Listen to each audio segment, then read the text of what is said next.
नमस्कार। आज मैं फिर आपके सामने अपराध की एक और घटना लेकर आया हूं। अपराध की ये घटना लखनऊ की है। लखनऊ में थाना है कृष्णा नगर और कृष्णा नगर में एक मोहल्ला है समर विहार कॉलोनी। वाकया 8 सितंबर 1999 का है। समय हो रहा था करीब सुबह के 10:30 बजे। अचानक पुलिस कंट्रोल रूम पे आधे मिनट से भी कम समय के अंतर में 8-10 टेलीफोन आ गए। सारे टेलीफोन में ये बताया गया कि समर विहार कॉलोनी की मोड़ पर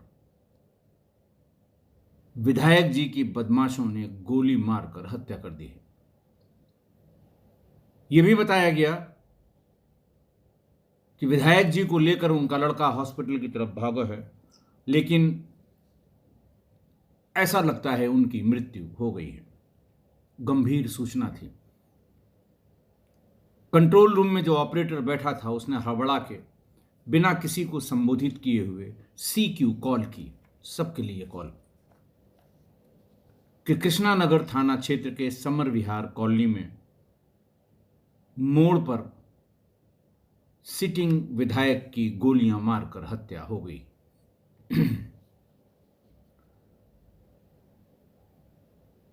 किसी ने नाम पूछा कौन से विधायक। उन्होंने कहा श्री भगवान बख्श सिंह, जो वर्तमान में MLC हैं, शिक्षक नेता हैं और शिक्षक विधानसभा क्षेत्र से ही विधायक हैं, कई बार के विधायक।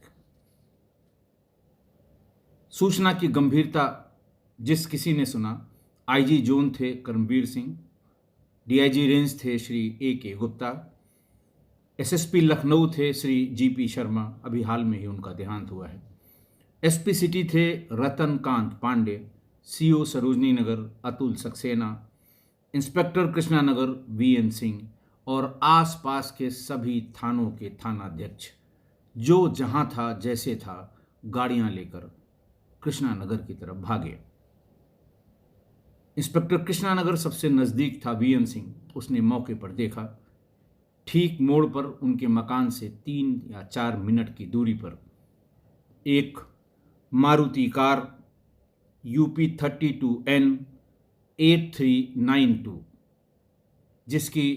जिसके शीशे टूटे हुए, भीतर खून से लथपथ उसका जो स्टीयरिंग थी या उसकी सीट थी,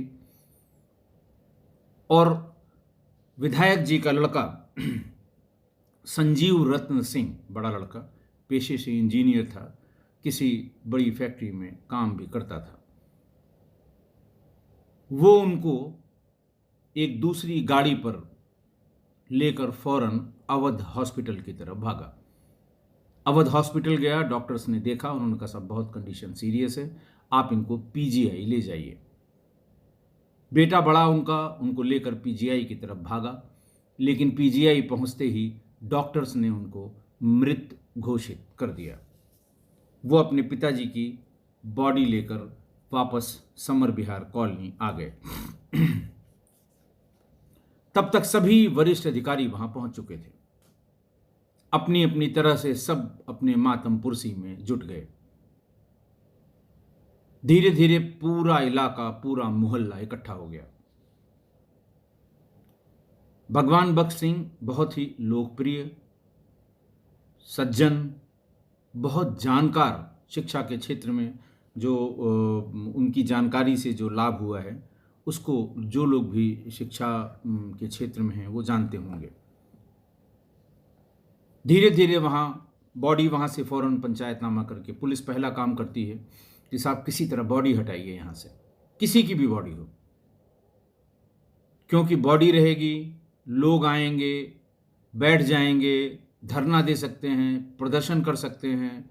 ज़्यादा भीड़ देख के नेता का भी मन कुछ न कुछ करने का होने लगता है।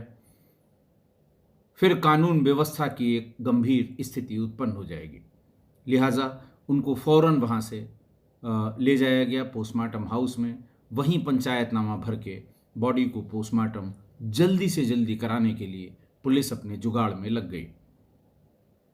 इतनी देर में पोस्टमार्टम हाउस पर उस समय के रक्षा मंत्री श्री मुलायम सिंह यादव, पूर्व मुख्यमंत्री श्री रामनरेश यादव और उस समय लखनऊ के बड़े भारतीय जनता पार्टी के नेता श्री लालजी टंडन, जो अभी बिहार के गवर्नर थे और गवर्नर रहते ही उनका देहांत हो गया था, बड़े नेता लखनऊ के भारतीय जनता पार्टी के। अक्रॉस द पार्टी लाइन कोई पार्टी का ऐसा बड़ा नेता नहीं था जो उनकी मृत्यु का समाचार सुनकर पोस्टमार्टम हाउस तक न पहुंचा हो।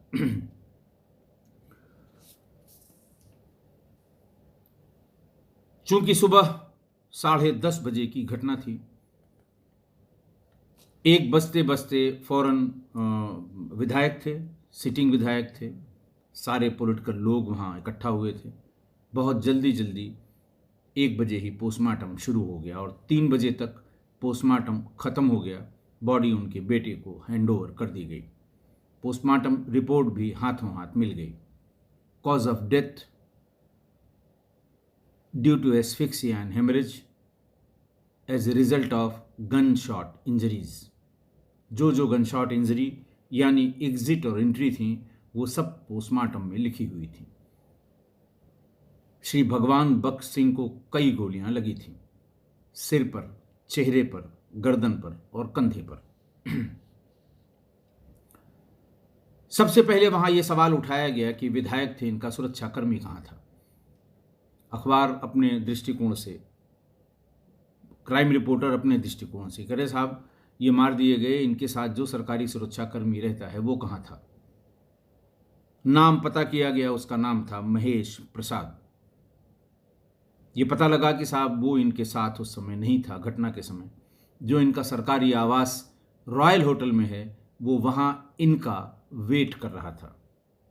बाद में उसने अपने स्पष्टीकरण में बताया कि साहब जब मैं उनके साथ घर के लिए चला था शाम को, उन्होंने मुझे मना कर दिया था कि सुबह 11 बजे मुझे एक मीटिंग में विधानसभा में जाना है, विधानसभा के हॉल में, इसलिए तुम यहीं इंतज़ार करना, सुबह तुमको लेते हुए मैं विधानसभा की तरफ जाऊंगा, ऐसा उसने बताया।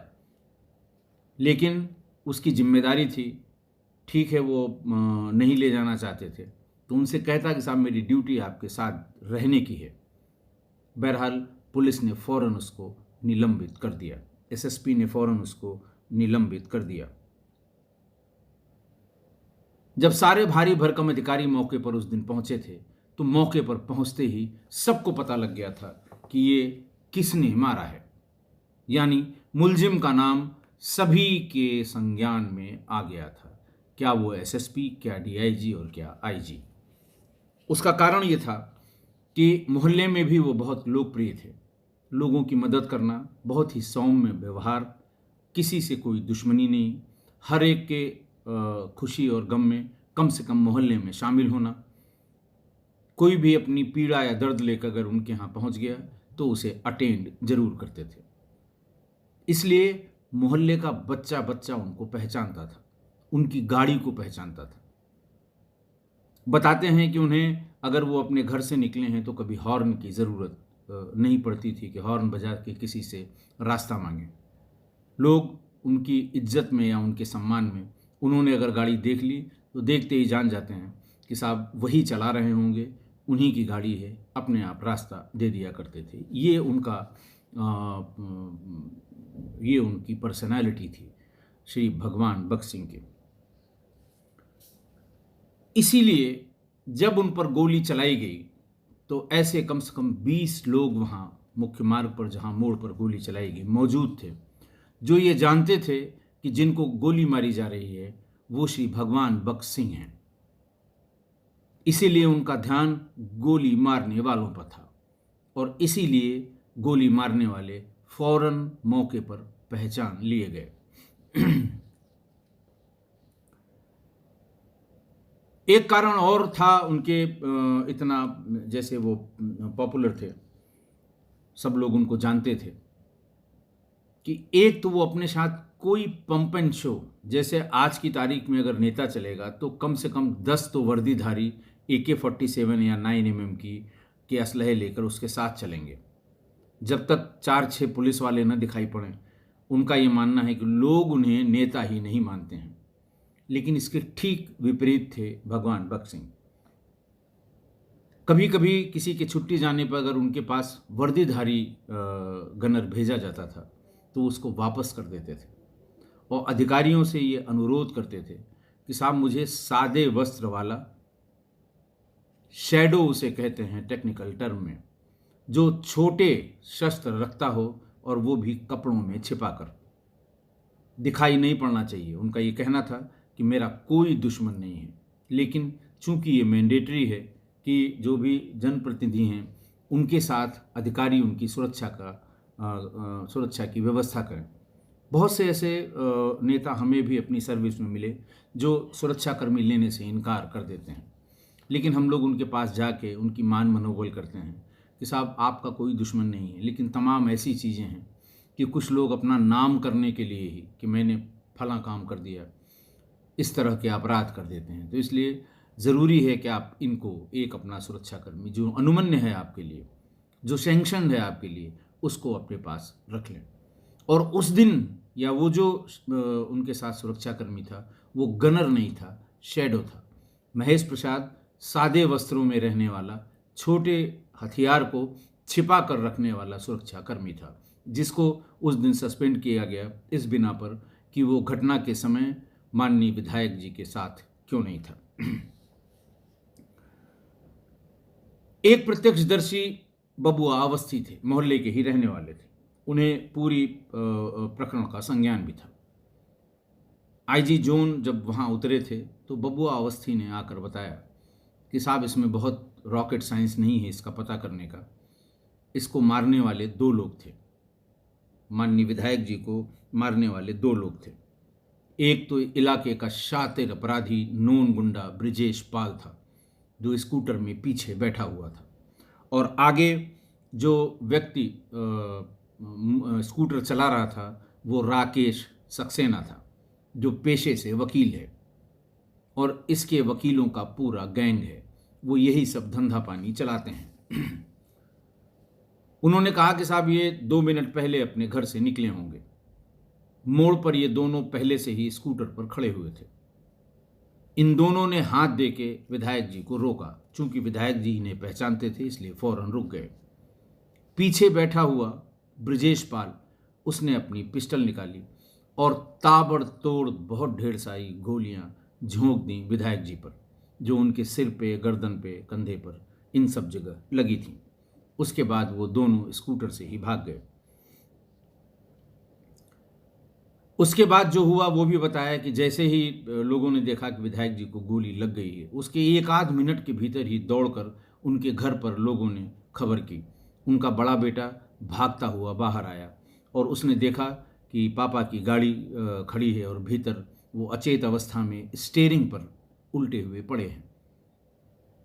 उनको निकाला, तब तक मोहल्ले की बहुत ढेर सारे लोग आ गए गाड़ियां लेकर। किसी एक गाड़ी में उनको रखकर अवध हॉस्पिटल ले गए।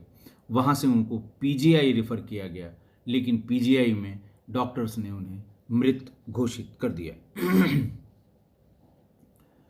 ब्रिजेश पाल इलाके का शातिर अपराधी, जिस पर हत्या, हत्या के प्रयास, गुंडा act, gangster act, arms act के कई दर्जन मुकदमे थे। इतना शातिर अपराधी कि उसको वही नहीं आसपास के 4-6 मोहल्ले में लोग जानते थे। और इस समय अगर कोई ये कहे कि साहब, मतलब पुलिस वाला ये कहे कि साहब मुझे तो नहीं पता था, वो झूठ बोल रहा है, वो कनाइब कर रहा है। राकेश सक्सेना पेशे से वकील, वकीलों के एक गैंग का लीडर। ये वकील किसी भी विवादित जगह, सरकारी जमीन, खाली मकान, इनको लोकेट करते थे और इनके फर्जी दस्तावेज तैयार करते थे। फिर वो फर्जी दस्तावेज बेचे जाते थे ब्रिजेश पाल के हाथ कि अब ये बिल्कुल तैयार हो गया है, 20,000 रुपए दे दो, ये कागज लो, जाके कब्जा करो। तो ब्रिजेश पाल भी कभी कभी इसमें सौदा करता था कि ठीक है आप साथ में रहेंगे कोई अगर पूछता है तो उसको कानूनी दांव पेच आप करेंगे, मैं कब्जा कर लूँगा, इसका इतना % आपको दूंगा। ये बड़ी कॉमन बात थी उस समय, उस जमाने में। घर के बड़े बुजुर्गों से पूछिएगा कैसी बड़ी बड़ी कोठियां कब्जा कर ली गईं, कैसे बड़े बड़े लॉन कब्जा कर लिए गए। ब्रिटिश पीरियड की जो पुरानी हवेलियां थीं, कैसे कब्जा करके रातों रात उसको मिटिया मेट करके प्लॉटिंग करके बेच दी गई। पूछिएगा किसी से। यही उसका, राकेश सक्सेना का पेशा था। जब सबको पता लग गया, अंत्येष्टि हो गई, भारी भीड़ थी, मैंने बताया कि बहुत पॉपुलर थे। उसके बाद पुलिस ने काम शुरू किया। कई टीमें बनाकर ब्रिजेश पाल की तलाश शुरू हुई। उसका मकान नंबर था 563 क/41 श्यामनगर। एक टीम काफी फोर्स लेकर उसके मकान पर दबिश के लिए गई।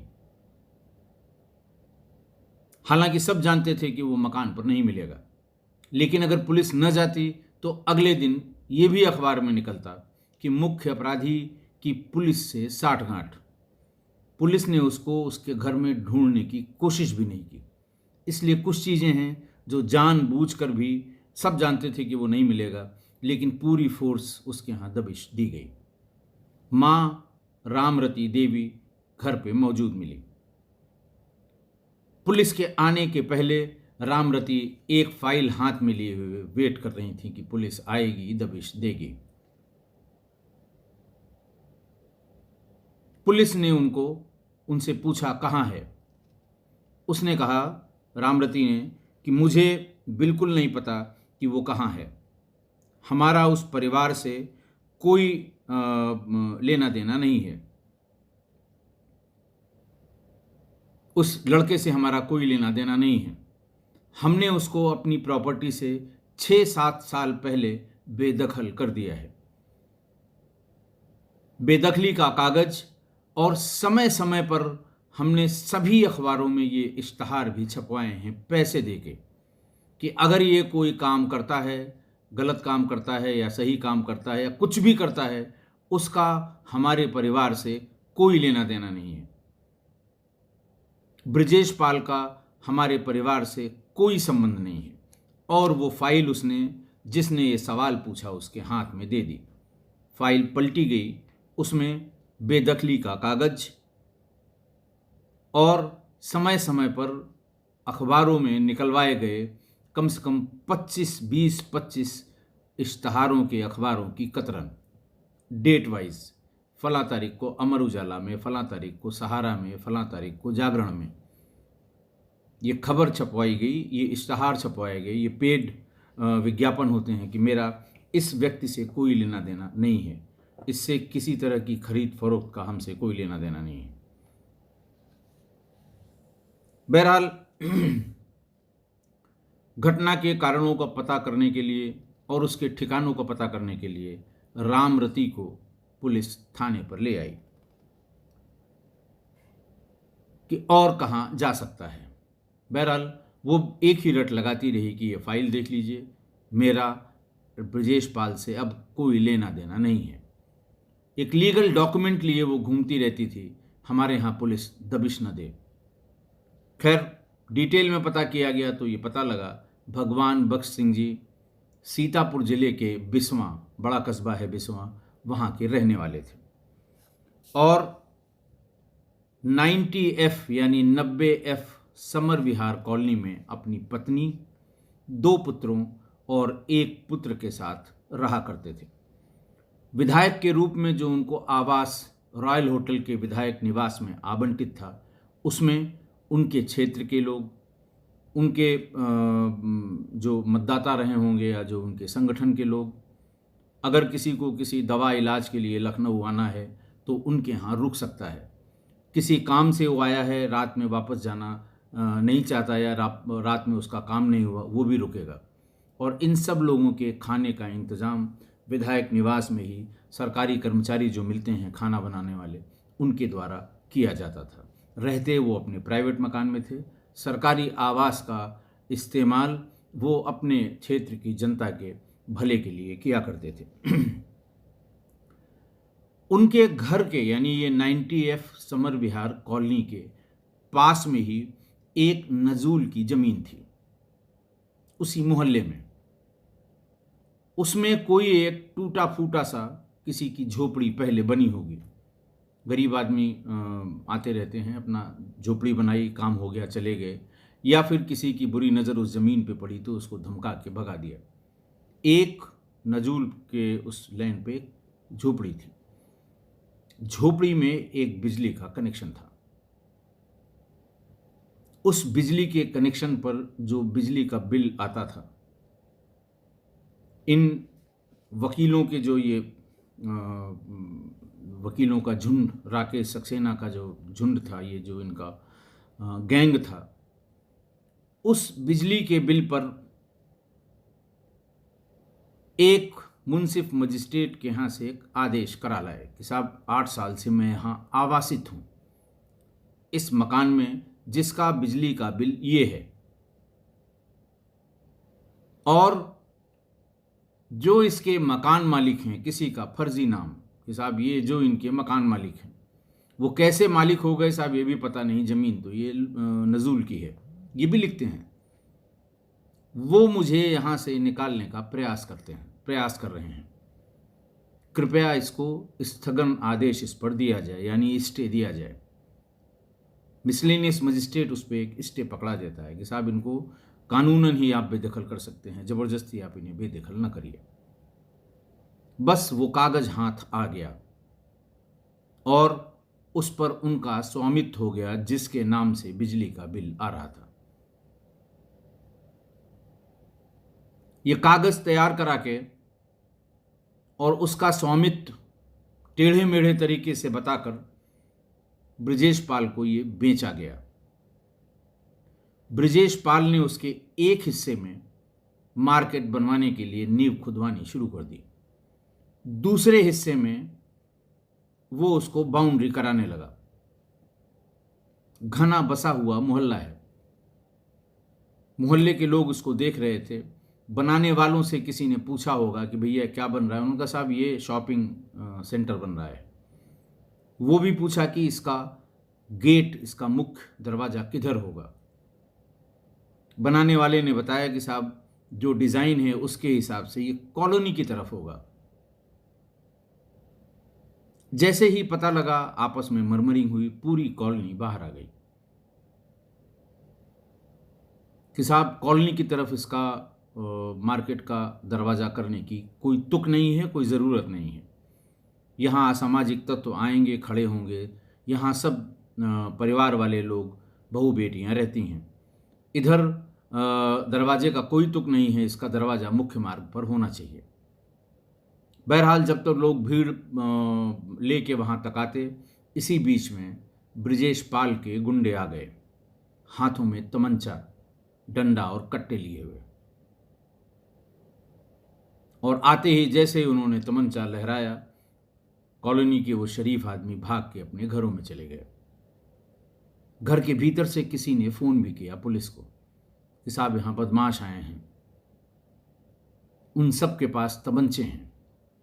10 मिनट बाद जो चौकी वो लगती थी RDSO, उसके चौकी इंचार्ज मोहम्मद नईम एक सिपाही के साथ मोटरसाइकिल से धमक गए आके। आते ही उन्होंने कहा कि अगर आप लोगों में से जितने लोग यहाँ आए थे उनके किसी के पास इस ज़मीन का कागज़ हो तो वो साथ लेके बाहर आए। किसी के पास कागज़ होने का कोई तुक नहीं था, न किसी ने क्लेम किया था। फिर उन्होंने गरजते हुए कहा कि ये जिनका है, जिनके पास इसके सारे कागज़ हैं, जिनका स्वामित्व है, वो पूरब में बनाएं चाहे पश्चिम में बनाएं, तुम लोग कौन होते हो?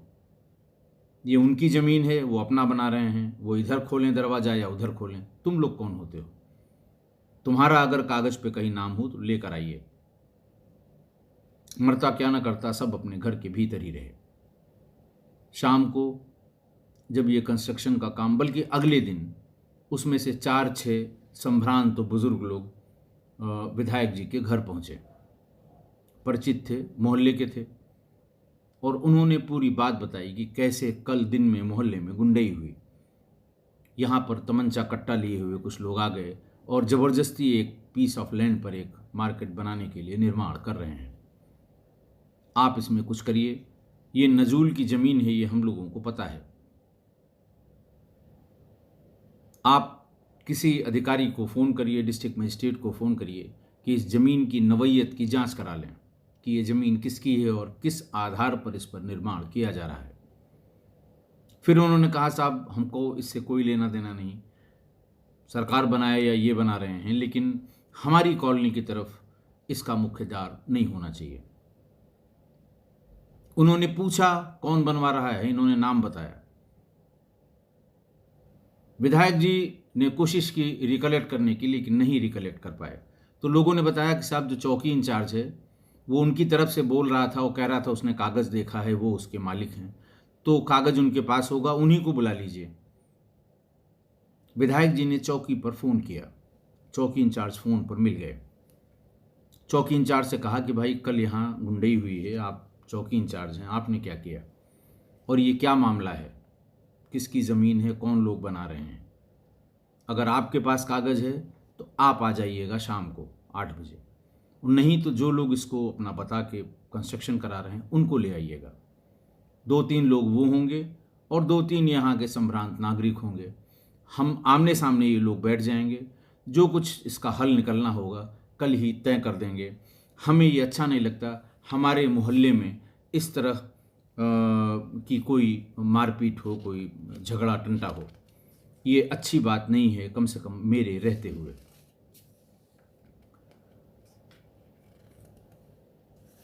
शाम को 8 बजे चौकी इंचार्ज ब्रिजेश पाल और साथ में 3-4 वकील आ गए और दूसरी तरफ से वही 3-4 संभ्रांत लोग जो विधायक जी के पास शिकायत लेकर गए थे। दोनों ने अपनी अपनी बात कही। ब्रिजेश पाल ने लोअर कोर्ट का स्टे का वो कागज़ दिखाया कि देखिए साहब हमारा इस पर कब्जा है और कोर्ट ने कहा है कि इनको ज़बरदस्ती नहीं हटाया जा सकता। विधायक जी ने वो कागज़ पढ़ा और ये कहा कि भाई ये तो कोर्ट कचहरी का मामला है, अब ये तो कोर्ट कचहरी तय करेगी या रेवेन्यू के अधिकारी तय करेंगे कि ये किसका है। बस एक काम इन लोगों को जो आपत्ति है कि ये दरवाज़ा कॉलोनी की तरफ नहीं खुलना चाहिए। तो अभी तो इसकी नींव ही खुद रही है, नींव ही पड़ रही है, इसको अभी ही मुख्य मार्ग की तरफ खोल दीजिए। क्यों इस मोहल्ले में रोज़ रोज़ की झिकझिक होगी? उधर खुलेगा, लोग आएंगे, खड़े होंगे, बहू बेटियां हैं, दिक्कत होगी और ये लोग रोज़ आके हमारे यहाँ खड़े होंगे। ब्रिजेश पाल ने वहाँ पर हाँ कह दी। सारे लोग खुशी खुशी चले गए। अगले दिन जब फिर लेबर आए, काम शुरू हुआ, तो मुख्य मार्ग की तरफ जहां गेट खुलने की बात हो रही थी वहां पर एक नई बाउंड्री वॉल ब्रिजेश पाल खुद खड़े होकर मजदूरों से बनवाने लगा और बीच बीच में चौकी इंचार्ज भी मोटरसाइकिल से चक्कर लगाने लगे। आप समझ सकते होंगे, आप समझ रहे होंगे कि वो क्यों चक्कर लगा रहे थे। शाम को जब फिर विधायक जी या श्री भगवान भक्त सिंह जी वापस आए तो वो 2-3 लोग फिर पहुंचे कि साहब आपने कल मध्यस्थता की थी इसकी, दोनों लोग इस बात पे राजी हो गए थे, आज तो उधर ये दीवार खड़ी कर दी उसने पूरी। तो उन्होंने कहा भाई देखो इसमें मैं सीधे कोई इंटरफेरेंस मेरा नहीं हो सकता है, मैं एडिशनल सिटी मजिस्ट्रेट को भी फ़ोन कर देता हूँ, वो अपने रिकॉर्ड लेके लोगों को भेज के दिखवा लें कि क्या लीगल है क्या इलीगल है। मैं चूँकि इसमें कोर्ट कचहरी के कागज़ कल वो दिखा रहे थे इसलिए मेरा पढ़ना उसमें ठीक नहीं है। उन्होंने कहा साहब उनसे कह दीजिए, वो देख लेंगे, उनकी समझ में आ जाएगा। उन्होंने एडिशनल सिटी मजिस्ट्रेट को फ़ोन किया, भाई एक विवाद यहाँ पर 2-3 दिन से चल रहा है, आप अपने यहाँ के जो लोअर स्टाफ हैं उनको भेज दीजिए या दोनों पक्षों को अपने यहाँ बुला के सुन लीजिए, जो विधि विधान से कानूनन सही हो वो करा दीजिए। इतनी बात उन्होंने सबके सामने कही और दूसरे दिन जो राजस्व कर्मी थे वो आ गए, उन्होंने फीती लगाई, जो भी नाप जोख करते हैं, उनके पास जो तहसील के कागज़ थे वो निकाले और उनको जहाँ पर लगा कि ये इल्लीगल निर्माण है या अवैध निर्माण है उसको उन्होंने खड़े होकर जो राजस्व कर्मी थे उन्होंने उसको गिरवा दिया एसडीएम के उस आदेश पर। उस दीवार को, उस अवैध निर्माण को उन्होंने गिरा दिया। बाकी के लिए बताया कि बाकी सब लिटिगेशन में है, इसमें हम कुछ नहीं कर सकते, इसमें कोर्ट के आदेश ही लोग बार बार दिखा रहे हैं। यही बात ब्रजेश पाल को नागवार गुजरी कि मैंने बनवाया और विधायक जी ने अपने पद का दुरुपयोग करके इसे गिरवा दिया। और वही वकील उसने साथ में लिया और अगले दिन सुबह विधायक जी को गोलियां मारकर उनकी हत्या कर दी। पुलिस जब उनके घर पे गई थी तो उनके विधायक के ब्रजेश पाल के भाई भी, उसके 3 भाई भी मिले। एक भाई उसका रेलवे कर्मी है, एक भाई अवध होटल में रिसेप्शन पे है और एक भाई उसका दवा की दुकान करता है। पुलिस ने सख्ती से पूछताछ की कि आखिर वो रहता कहाँ है। तीनों ने कहा कि साहब वो रहता यहीं पर है। लेकिन पुलिस इस घर की कुर्की न करे, पुलिस बार बार दबिश न दे और अदालत में ये साबित करने के लिए कि मैं यहाँ रहता ही नहीं हूँ, इसी ने वकीलों से मिलकर बेदखली के ये कागज़ और हर 6 महीने पर अखबारों में इश्तहार निकलवाता है कि मेरा घर से कोई, मतलब घर वालों की तरफ से निकलवाता है कि इसका घर से कोई लेना देना नहीं है।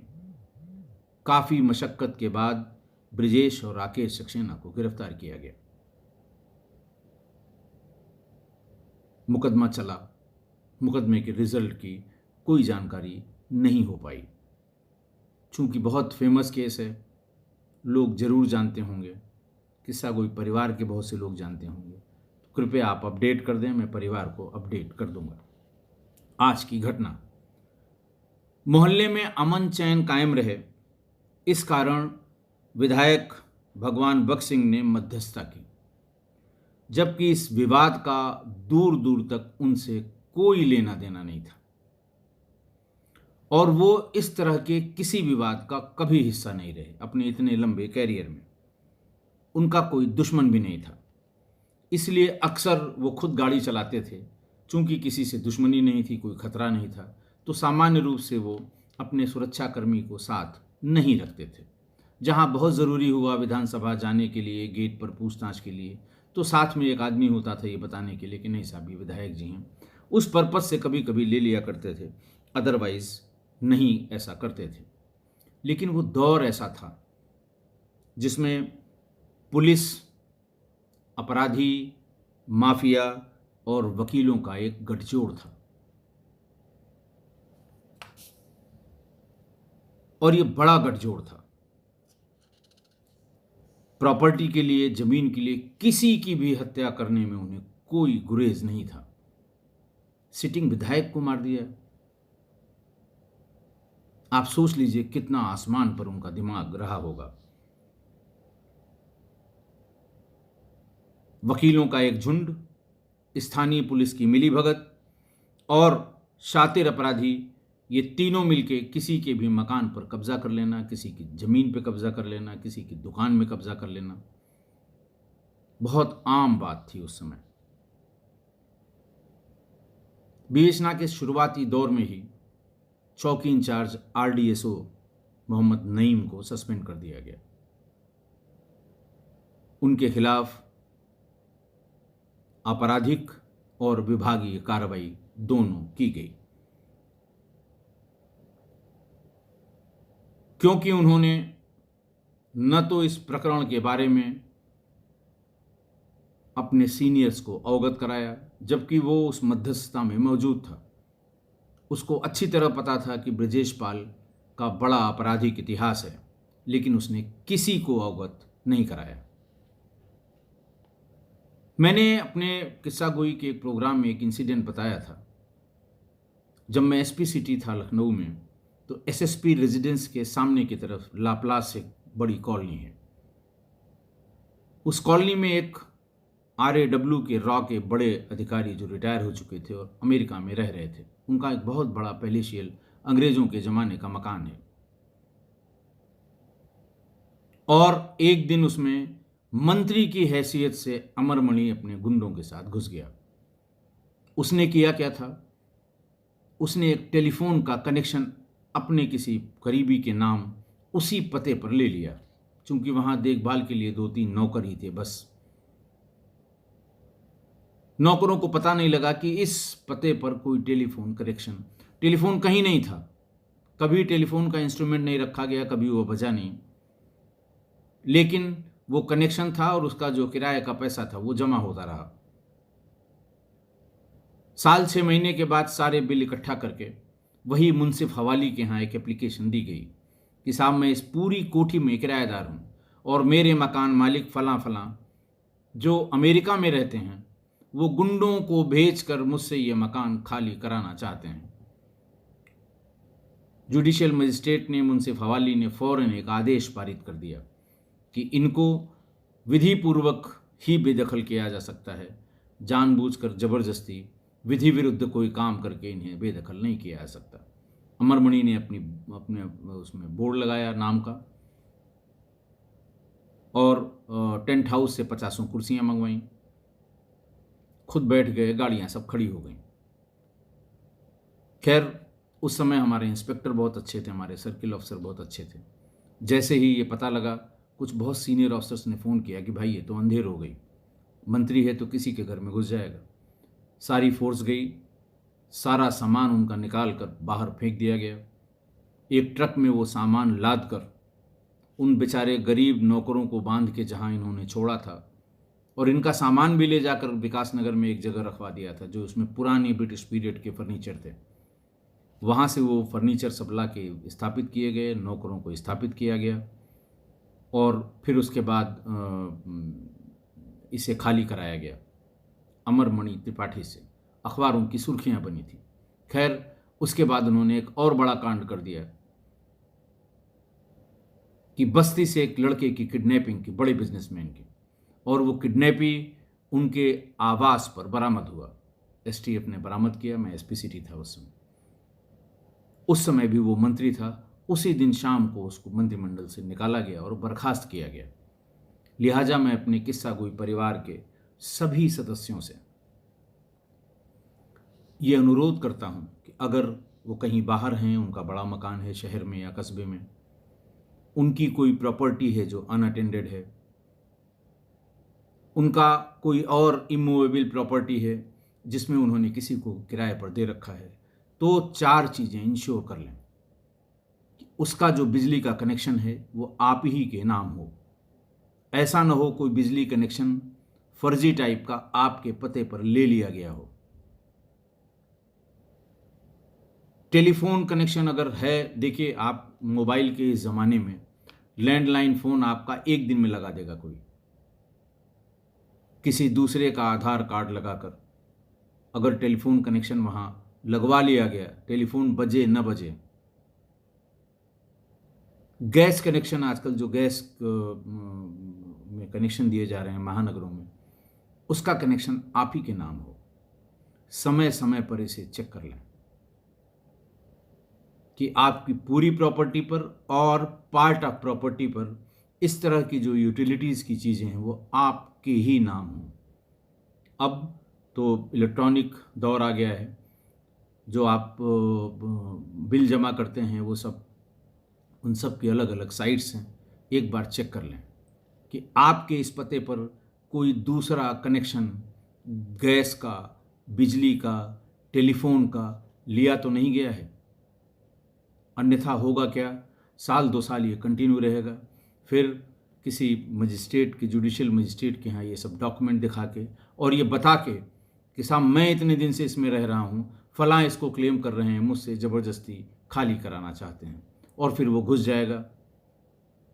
सिविल नेचर का मुकदमा होता है, 40-50 साल से पहले डिसाइड नहीं होगा और न्याय की आशा में आप बूढ़े हो जाएंगे।